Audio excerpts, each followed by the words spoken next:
Olá, tudo bem? Vamos começar a nossa transmissão ao vivo. Esperar o pessoal chegar.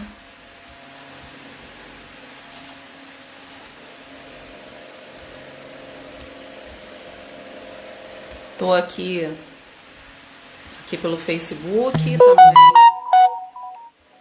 pelo Instagram. Esperando vocês. Vamos conversar um pouco hoje sobre o desafio da volta às aulas, que está botando todo mundo aí preocupado. Vamos ver.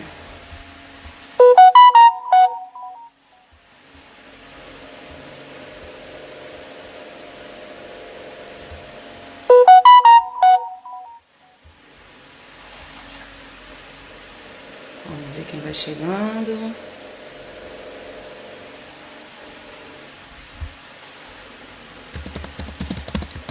Bom dia, Ângela! Quem foi chegando eu vou. Bom dia!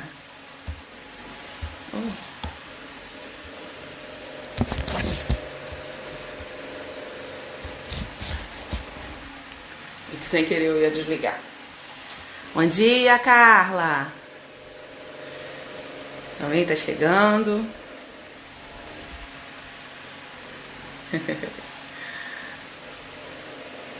Só mais um pouquinho.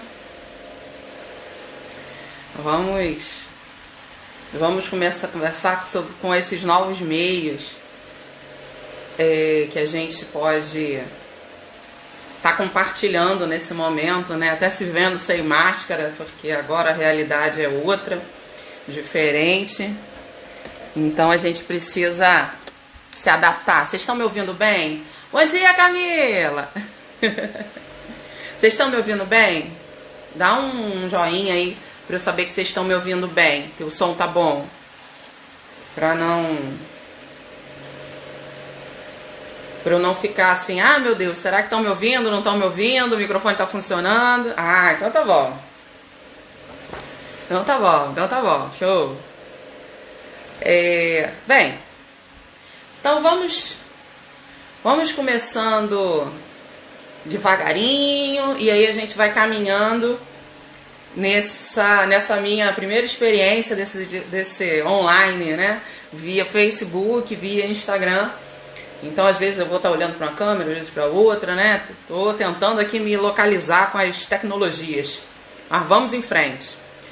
Então eu hoje reservei e organizei esse momento porque eu vejo que é um momento muito importante, né, dentro da nossa vida, pensar essa educação, pensar nas coisas que estão acontecendo, né? Bom dia, Michele chegou também, das Minas de Laço, e a gente precisa conversar sobre isso, porque é muito importante, o mundo está mudando. Bom dia, Daniele! Mais conhecida como Bina. Beijo para todos vocês. Então, assim, a gente precisa conversar sobre isso. A gente precisa, aliás, em todos os setores precisam falar sobre essa retomada. Hoje a gente tem a abertura dos shoppings aqui no Rio, né? E eles estão tomando algumas precauções e tudo mais. Mas não é só isso, é coisa muito mais ampla. Bom, a gente tem por base aqui hoje, a gente vai caminhar a partir de um documento, de uma nota técnica feita todos pela educação. E aí a gente vai conversar sobre alguns assuntos. Bom, ele destaca 3 pontos importantes para esse retorno, para pensar nesse volta às aulas. Bom dia, Natália! Então, assim, primeiro ponto, né? As escolas irão se deparar com desafios que só poderão ser enfrentados com o apoio de outras áreas. Esse é o primeiro ponto da nota técnica.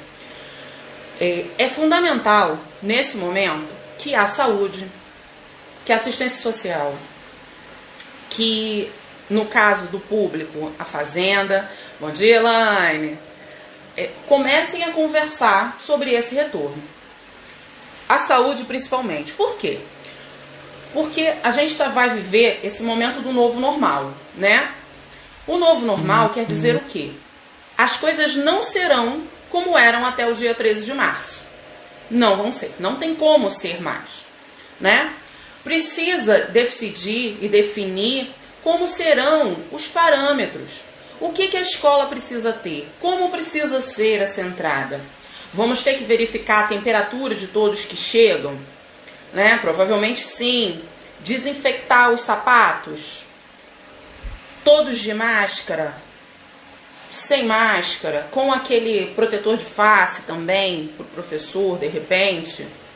Isso é possível para as crianças pequenas, porque diante do decreto da prefeitura, eu estou aqui com as datas, o primeiro grupo que volta para a escola, para as escolas públicas e particulares, é 5º ano, 9º ano e a creche, para os pais que trabalham, né? A gente sabe que isso é uma demanda real, muitos pais estão trabalhando e não tem onde deixar os seus filhos.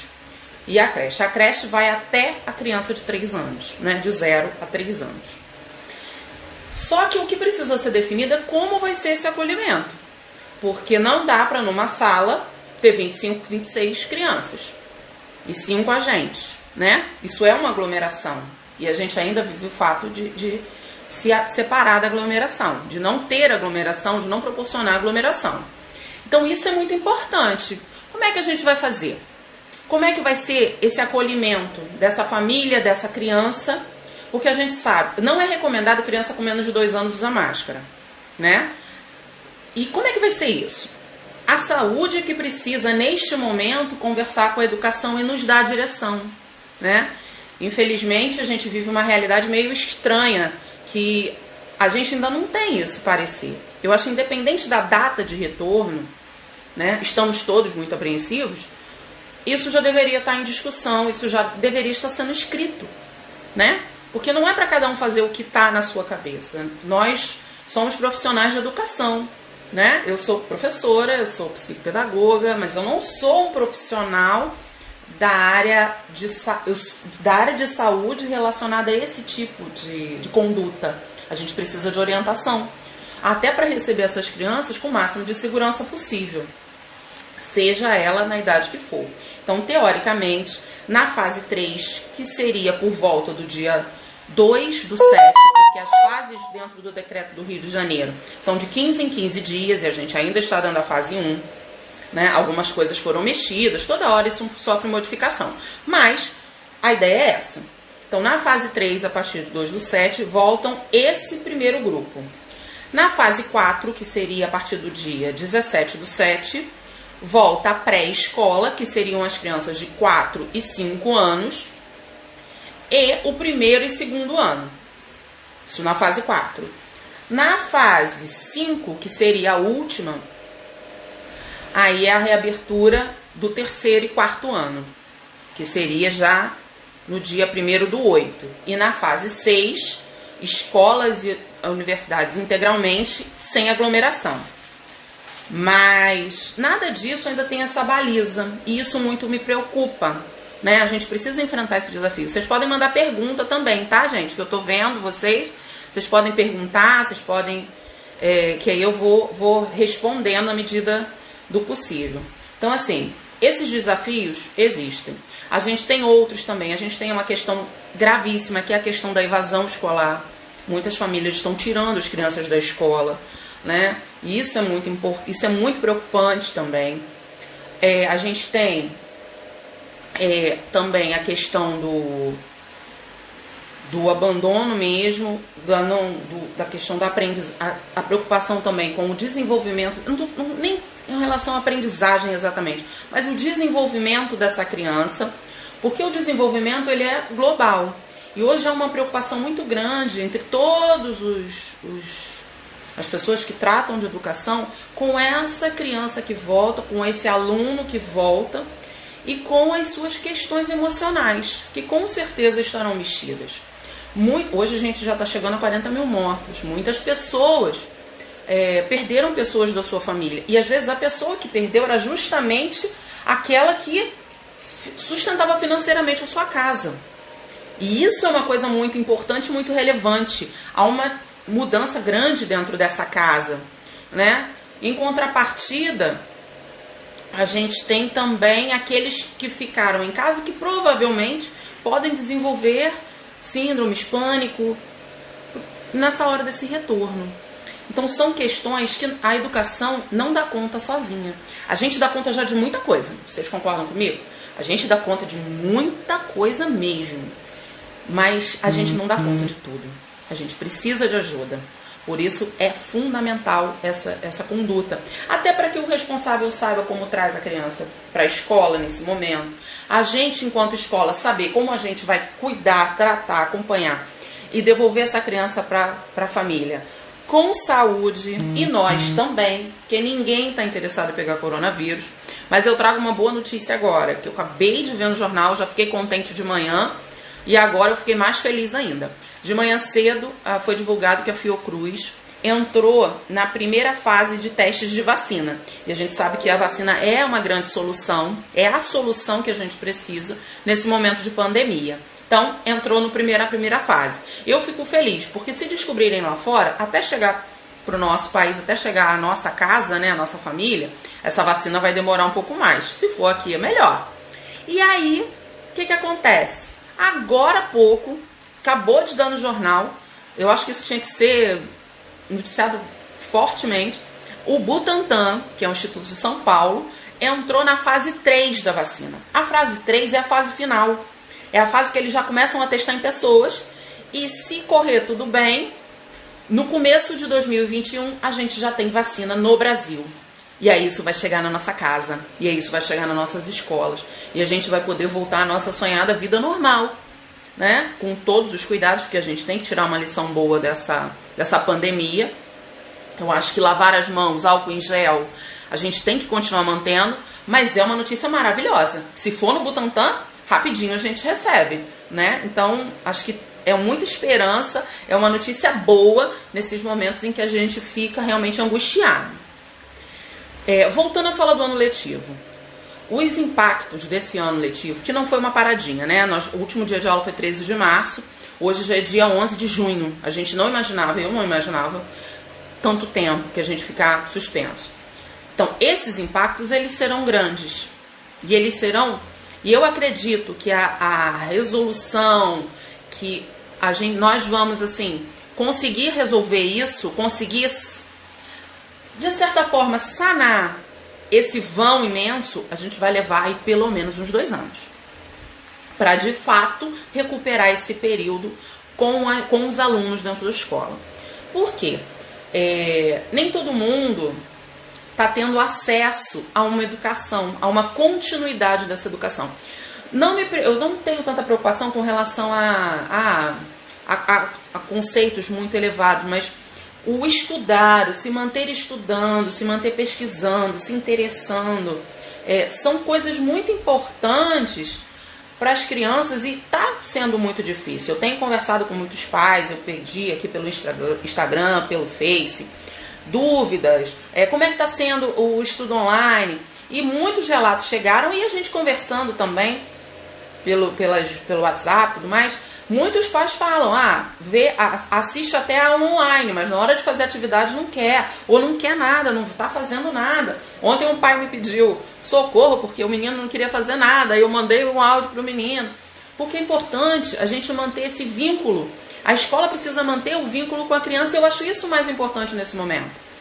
Mantém o vínculo, repensa as atividades. Eu acho que todos nós estamos aprendendo, a gente está aprendendo a trabalhar online, coisa que não, se pensasse isso em fevereiro, falar, bobagem, Keila chegou, bem-vinda Keila, a falar, besteira, isso, né, eu vou precisar saber editar de vídeo, eu vou precisar saber, vou entrar online, vou falar online, vou falar ao vivo. Isso era impensado em fevereiro. Porque para nós era uma pandemia, pelo menos para mim, né? Era uma pandemia lá na China. E ia ficar por lá. Como muitas já teve o ebola e ficou lá pela África. Era muito distante de mim. Só que isso bateu na porta da nossa casa. Né? E eu ouso dizer que bateu foi na nossa cara com força, para a gente entender que a gente vive num planeta só. Então, estamos todos no mesmo barco e embaixo de uma tempestade grande. Então, assim, a escola precisa fazer isso. A escola também precisa se avaliar. Estou fazendo legal? O meu aluno está se desenvolvendo? Porque toda atividade que é feita com objetivo e consegue alcançar a criança aprende, seja online, seja presencial. Esse vínculo precisa acontecer para a aprendizagem se desenvolver. Isso é muito importante. Então, assim, estou fazendo legal? Está rendendo? Essa quantidade de trabalho que eu estou mandando está sendo suficiente? É pouco? É muito? Essas aulas online estão funcionando? Funciona meu aluno acordar, sei lá, 7h30 da manhã? Ou eu posso repensar esse horário e passar para um horário mais tarde para que ele renda melhor? Encurtar um pouco o horário, aumentar, enfim, oferecer diversas formas. Eu acho que nesse momento é um momento que a escola precisa se olhar bastante e pensar isso. Como é que está sendo? Como é que vai ser? Estou fazendo direito? Ouvir esses pais. Porque assim, os pais, eles às vezes estão em casa, às vezes estão trabalhando. Alguns são professores, outros não. E às vezes dentro de casa tem 3 crianças e cada uma está numa série. E isso é um desafio muito grande, porque nós sabemos que isso é desafiador. Na sala, às vezes, com todo mundo no mesmo ano, já é desafio. Imagina nessa situação, que um está no 7º ano, o outro está no 3º ano, o outro está na alfabetização, e todo mundo tem que fazer trabalho. E às vezes é uma quantidade muito grande. A escola precisa se pensar, a escola precisa se avaliar nesse sentido. E corrigir o passo. Como eu falei, os pais também estão aprendendo. E eu estou ouvindo muito pai falando que está valorizando muito mais a escola. E eu acredito. Porque se banalizava muito, escola todo mundo faz, é fácil, é simples. E não é. Lidar com a criança, lidar com a aprendizagem. E a aprendizagem é desafiadora porque dentro de casa a gente tem um monte de desafio. Porque tem a televisão, tem a Netflix, tem o videogame, tem o celular, tem os brinquedos da criança, os jogos do adolescente, tem tudo. E tem a gente tentando fazer a atividade, fazer o trabalho que a criança aprenda. Então, isso é muito desafiador também. Então, a gente precisa olhar para todo esse ambiente de aprendizagem. A família está aprendendo, a escola está aprendendo. Todo mundo precisa se olhar para consertar o passo e seguir adiante. E seguir em frente, né? Para a gente caminhar. Vamos lá. Vamos para o próximo passo. As escolas irão se deparar com desafios que só poderão ser enfrentados com o apoio das outras áreas. Isso eu já tinha comentado com vocês, que isso é muito importante. E essas áreas vão precisar dizer pra gente o que fazer. Não adianta a gente ficar no achômetro. Aqui, a Michelle tá colocando aqui o comentário, né? Já fiz isso, as respostas sempre foram: calma, tudo vai se ajeitar, vamos ter aula aos sábados. Não sei se essa é uma solução, entendeu? Dentro da lei da LDB, nós temos 200 dias letivos e 800 horas. Só que já saiu o decreto que esse ano não serão obrigatórios os 200 dias letivos. E assim, no momento em que se retornar para a escola, não serão todos ao mesmo tempo, não serão todos os dias. Então, eu não vejo a aula ao sábado como uma solução. Não sei, pode ser mais uma ajuda. De repente um grupo estuda 3 dias, outro grupo estuda outros 3 dias, mas não tem nada escrito sobre isso. E assim, o que a escola vai precisar fazer de fato? Na hora que estiver isso definido, como será esse retorno? Quantas crianças poderão estar na sala? O distanciamento de 1,5 m ou 2 metros de um para o outro, porque isso é fato. A gente não vai poder se aglomerar normalmente, como era, que anteriormente era 1 metro para cada um, né, quadrado. É assim que é feita a conta para o espaço da sala. Então, assim, como é que tá? 2 metros. Resumindo, uma sala que caberia 20, vão caber só 10. Quem serão esses 10 e como vai funcionar? Outra coisa, os profissionais de higienização da escola, de limpeza, eles vão ter um outro trabalho, porque a criança vai ter que se higienizar, a criança usa, a criança sai, higieniza de novo. Como é que vai ser a questão do material? É muita coisa, é muito detalhe, por isso que eles precisam atuar. E quando voltar, o primeiro passo da escola vai precisar ser uma avaliação de como essas crianças estão, e não só no conteúdo, emocionalmente, porque às vezes a criança vai estar lá, mas ela vai estar com medo, porque ela tem medo de pegar a doença, porque aconteceu alguma coisa, ou ela de tanto ver televisão, ela ficou assustada. E ninguém com medo aprende nada, gente. Com medo, com fome, esses sentimentos básicos, com raiva, a gente não aprende. A gente precisa estar bem para a gente de fato aprender, estar disponível para isso. Bom dia, Celinha. Celinha também está chegando. Chegou aí. Então, assim, a Ângela agora colocou aqui, beleza, esse distanciamento na creche não existe. Como é que você vai proibir as crianças de 4 anos de chegar perto do amigo? Não tem como. Mesmo que você lave a criança no álcool em gel. As crianças vão chegar perto umas das outras, vão abraçar umas das outras. Por isso que até me assusta um pouco no decreto, na primeira fase, ter a creche voltando. As crianças até 3 anos. Só se todo mundo ficar preso dentro do berço. Mas eu acho que isso não é possível, né? Isso não é viável. Não é para isso que a escola precisa voltar. Porque o que a escola faz de mais importante, além do conteúdo, de ensinar o conteúdo historicamente acumulado pela nossa sociedade, é isso que faz. O Butantan hoje está na fase 3, porque tem um conteúdo acumulado, né? Uma aprendizagem acumulada ao longo de séculos e de estudos que vão crescendo. A escola permite a socialização. Isso é fundamental, isso é importante pra gente. Por isso que a gente vê tanta gente na rua, tanta gente não pode aglomerar, mas a pessoa vai, a pessoa quer ir na casa dos seus pais, dos seus familiares, tá com saudade. Então, assim, é muito difícil, nesse momento, a gente manter essas distâncias, né? Principalmente dentro da creche. Por isso a creche tem que ser repensada o dobro, né? E como isso pode ser feito? Peraí, gente, tá entrando coisa aqui que não precisa. Não será uma retomada de onde paramos. Esse é o segundo ponto da nota técnica. Não será uma retomada de onde paramos. Não vai, por conta disso que eu falei. Quantas crianças realmente conseguiram aprender? Quantas crianças continuam... o que a criança deu conta, o que a criança não deu conta. Isso tem que ser repensado. E esse plano de retorno, ele precisa ser muito discutido e muito bem feito. Por todos que estão envolvidos, né? Realmente, a Angela colocou aqui, a creche, ela não é um direito dos pais, ela é um direito da criança. Mas, novamente, nesse decreto, se pensa a creche como um direito do pai. Por que o direito da criança? Porque é a criança que tem o direito do seu desenvolvimento pleno. Ela tem o direito de aprender, ela tem o direito de crescer, ela tem o direito de se desenvolver corpo e mente, cognição, inteligência. Isso é fundamental, né? Por isso a criança tem o direito à creche, mas voltamos a uma discussão de mais de 30 anos atrás, 40 anos atrás, né? Deixa eu seguir aqui, ó. A cooperação e a articulação de todos tem que ser muito grande. E eu acho que a gente tem que conversar. A escola precisa... Eu acho que isso foi uma coisa que andou. A comunicação mais próxima entre as escolas e as famílias, elas tiveram que se aproximar, tiveram que se afinar. Aquela escola em que o pai não podia nem passar do portão do lado de fora, isso teve que ser mudado, porque a gente tem que conversar, a gente tem que se falar. Nesse novo modelo de educação, que é um modelo híbrido.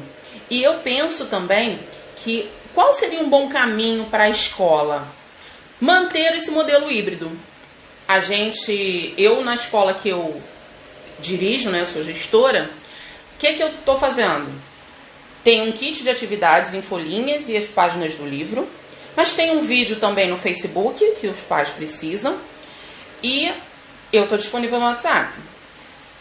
Qualquer coisa a gente está se comunicando. Uns com mais dificuldade, outros com menos. Ah, mas o meu filho ainda não está no kit dessa semana. Não tem problema.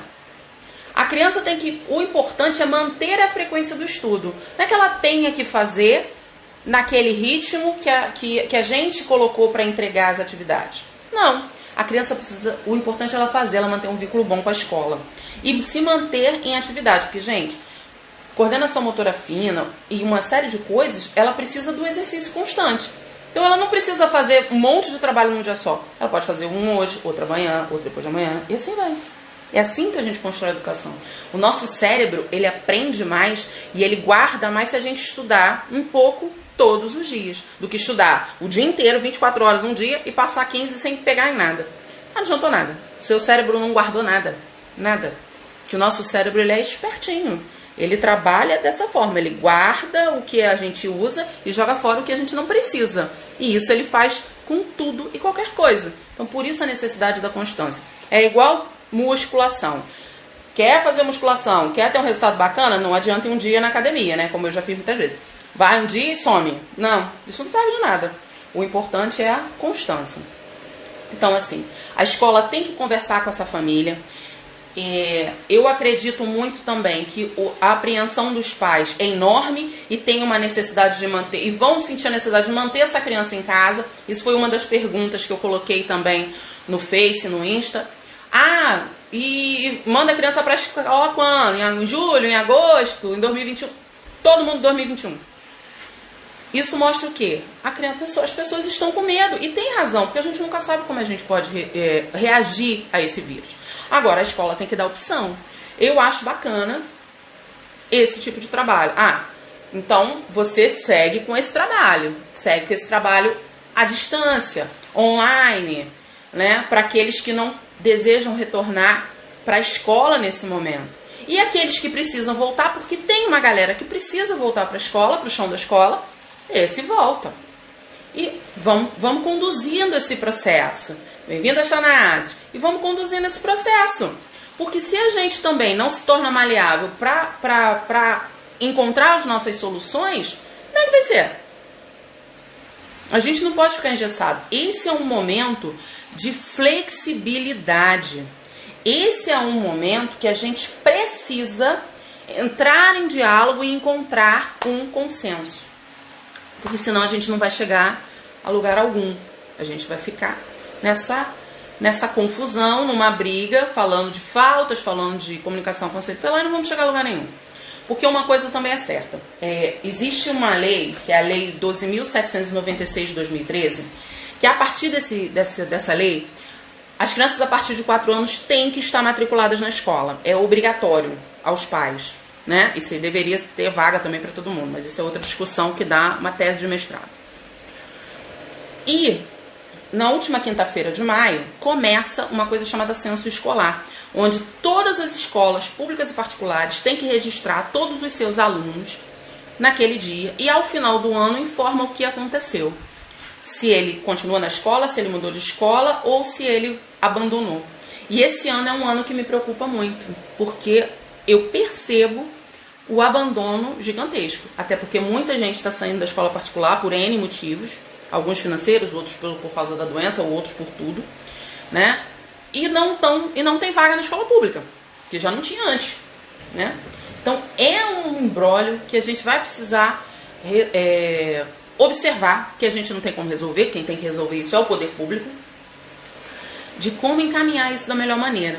Porque as crianças é que não podem ser abandonadas à própria sorte e terem o seu desenvolvimento prejudicado por conta de um vírus. Porque esse vírus ele não está mexendo só com a vida com relação à saúde. Ele está mexendo com a vida econômica, financeira, que é uma coisa muito importante, a gente também não pode esquecer, porque é daí que a gente vive, né, do nosso trabalho, e as famílias também. Está mexendo com a vida educacional, que no nosso país já é muito desigual há muitos anos, e agora esse rombo, que já era grande, ficou do tamanho de uma galáxia, e são desafios que todos nós temos que enfrentar juntos. Todos nós temos que, né, ir de cabeça enfrentando isso. Mas vamos seguir. As respostas ao momento atual podem dar impulso a mudanças positivas e duradouras nos sistemas educacionais. Eu acho que assim, a gente precisa sair mais forte desse momento. A gente precisa sair fortalecido com relação aos nossos posicionamentos. A gente precisa não permitir mais esse afastamento da família. A gente precisa conversar com essas famílias e dar o apoio necessário que eles precisam, porque é esse diálogo que muito vai nos ajudar. A gente precisa entender que esse vírus vai trazer pra gente um legado e a gente vai ter que dar conta desse legado, positivo e negativo. Eu acho que estamos crescendo muito enquanto profissionais do século XXI. agora falando para os professores, porque a gente está se descobrindo, se reinventando, e eu tô vendo assim, eu trabalho no CIEP, meu CIEP é enorme, tem muitos professores, e os professores estão dando um show nessa transformação dos profissionais, dentro da escola de educação infantil também, elas estão se descobrindo, elas estão descobrindo uma outra linguagem, fica nervosa, acha difícil, mas tá caminhando, e tá caminhando de um jeito bacana. E isso é muito importante, isso é um legado. Esse aprendizado vai ficar pra gente pro resto da nossa vida. Então, é colher também o que tem de bom nesse momento. Apesar de tantas dificuldades, né? A gente vai tocando pra frente. A gente precisa realmente trabalhar isso. Bem, gente, estou chegando aqui ao final. Eu já falei um pouco do retorno. Vocês querem perguntar alguma coisa? Querem falar alguma coisa? Escreve aí pra mim que eu respondo antes da gente fazer as considerações finais aqui desse momento, nessa manhã de quinta-feira, feriado, né, que estamos juntas. Vocês têm alguma questão?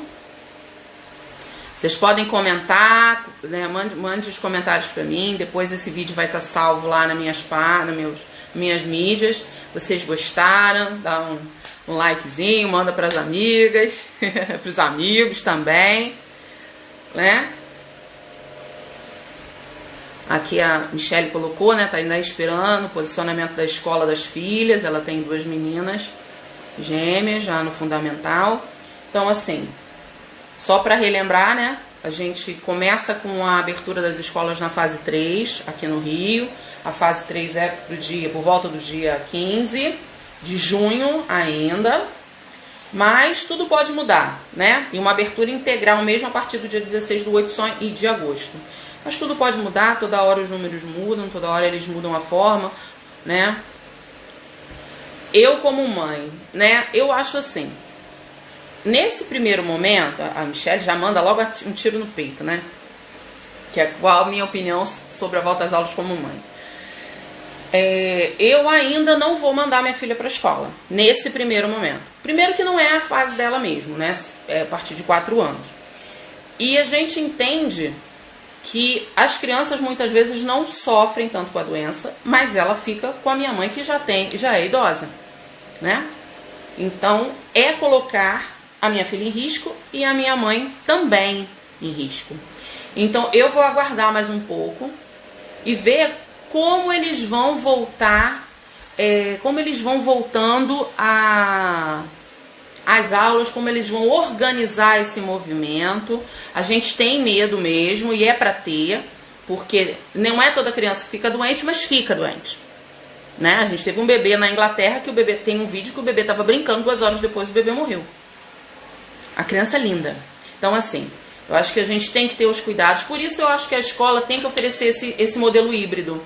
Aquele que precisa ir para a escola, vá para a escola. Aquele que não precisa, fique em casa e continue tendo esse acompanhamento. Um acompanhamento pedagógico sério, comprometido, para que a criança não perca esse período todo da vida. Eu acho que esse diálogo e essa organização precisa acontecer, porque eu vejo como resultado. A gente já tem uma esperança grande, né, que é a questão da vacina, que o Butantan já está entrando na fase 3, que é a última fase, para aprovar e registrar a vacina. Então, assim, excelente. Esse é o caminho, né? E vamos com calma, ó. Vamos com calma e vamos adiante. Deixa eu ver aqui.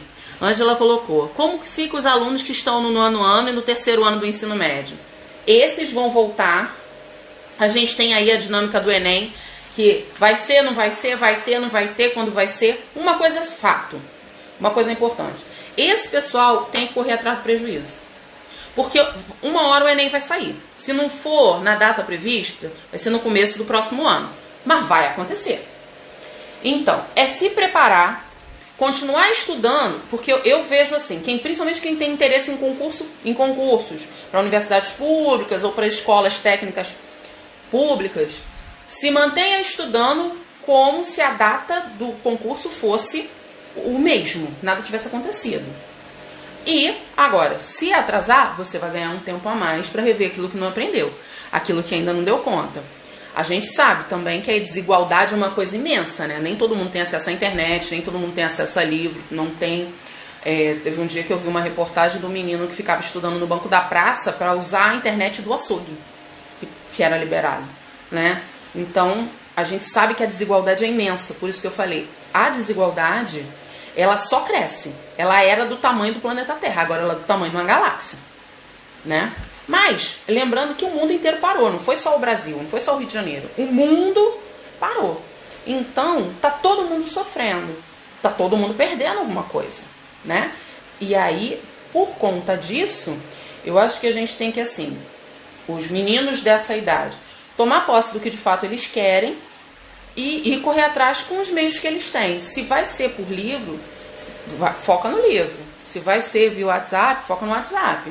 Se vai ser via YouTube, vamos para o YouTube. Eles têm que jogar com as armas que eles têm para que eles não tenham a vida prejudicada, né? Porque muitos não podem esperar mais um ano, porque eles vão ter que trabalhar, porque vão ter que ajudar no sustento das suas casas, até para viver.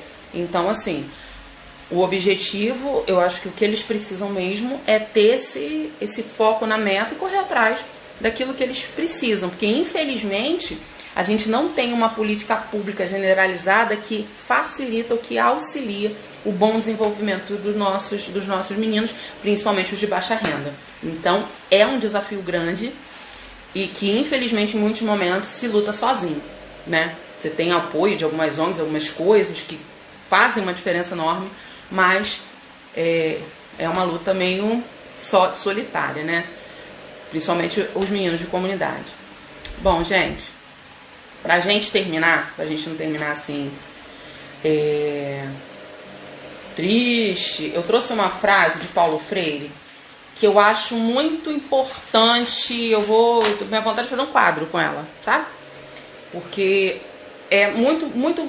fala muito nesse tempo que a gente está vivendo, que é um tempo difícil. Se eu só responder essa última aqui, você acha viável a suspensão no ano letivo?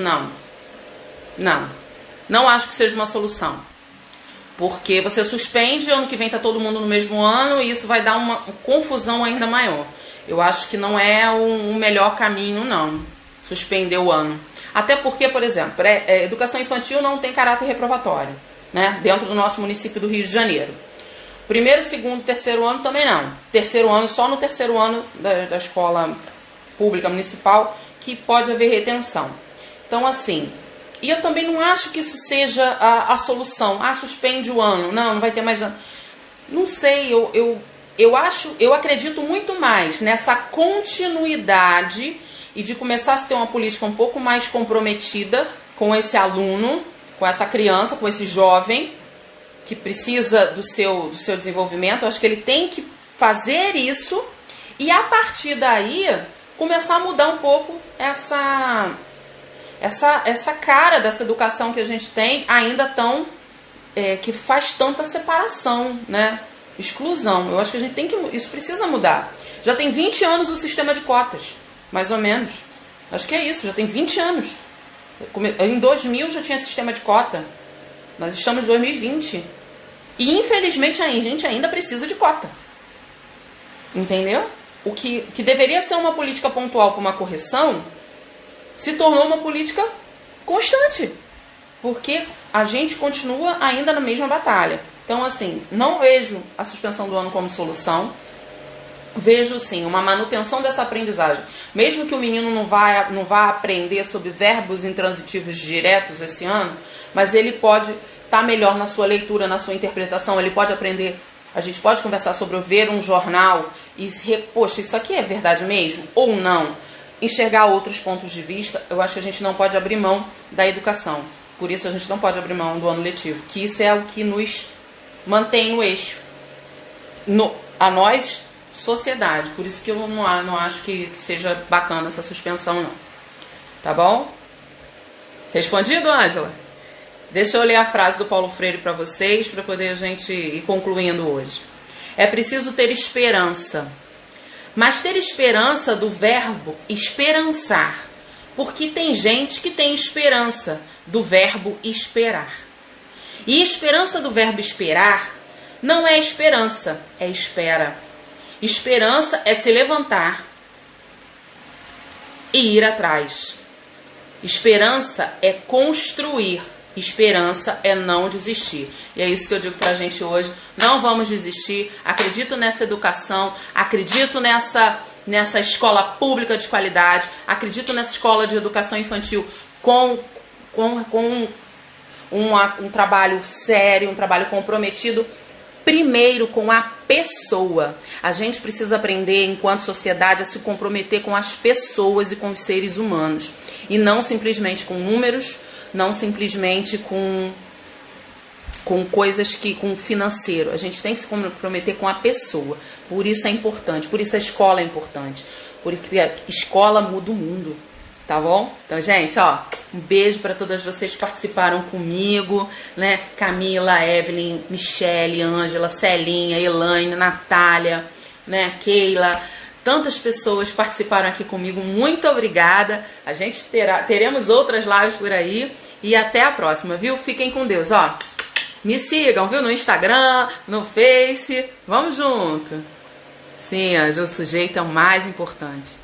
É isso aí. Beijo.